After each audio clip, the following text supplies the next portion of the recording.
आरोग्याच्या माध्यमातून सूत्रपाडा गावाची सेवा करण्यासाठी आले।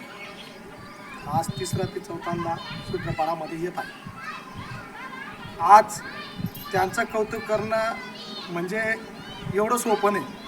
गेल्या 2020-21 पासून सातत्याने या गावाचा गरीब घरातला मुलगा अभिलाल देवरे यांच्यासोबत धुळे जिल्ह्याच्या गावागावातपर्यंत जाऊन आतापर्यंत 91 ते 95 हजार लोकांचा मोफत सर्व तपासण्या, मेडिसिन, ECGच्या माध्यमातून ECG करून सर्वांना 8 दिवस 10 दिवस ॲडमिट करणं आणि सर्वांचा चांगल्या पद्धतीने उपचार करणं असं सर्व सहकार्य सेवा हॉस्पिटलच्या माध्यमातून सातत्याने चालू आहे। गावातील ज्येष्ठ नागरिक यांच्या माध्यमातून आपण रुग्णांपर्यंत पोहोचण्याचा प्रयत्न करतो आणि एवढं सर्व सहकार्य करण्यासाठी त्यांच्या स्टाफने, आशा वर्कर असतील, मदतनीस असतील, सगळ्यांनी आपल्याला सहकार्य केलं आणि पुढे उपचाराची सुरुवात करणार आहोत।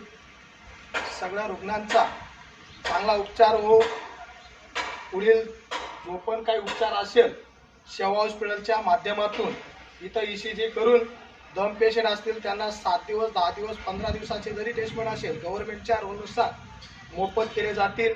एवढं बोलून मी 2 शब्द संपवतो। जय हिंद, जय महाराष्ट्र। एकच विनंती आहे की शासनाने आमचं परिपत्रक काळात आमची मुदत वाढवून द्यावी। मुख्यमंत्री योजनेअंतर्गत जेवढे महाराष्ट्रातील लोक आहेत आम्ही धुळे जिल्ह्याच्या वतीने सर्वांच्या मागण्या मागतोय। कारण कसं आहे, शासनाने आम्हाला जे दिलं ते आम्ही त्याच्यासाठी खूप आनंदी, परंतु शासनाने आम्हाला 4 महिन्यापासून पगार दिलेला नाही आणि शासनाकडे आमची एकच विनंती आहे, आमची मुदत वाढावी, आम्हाला परमानंट करावं, आमचं मानधन सुद्धा वाढावं एवढी विनंती तुमच्या माध्यमातून करतोय। आमचा निरोप शासनापर्यंत पोहोचला असं मागे मागणी केली, आपण पुढे पाठवली होती।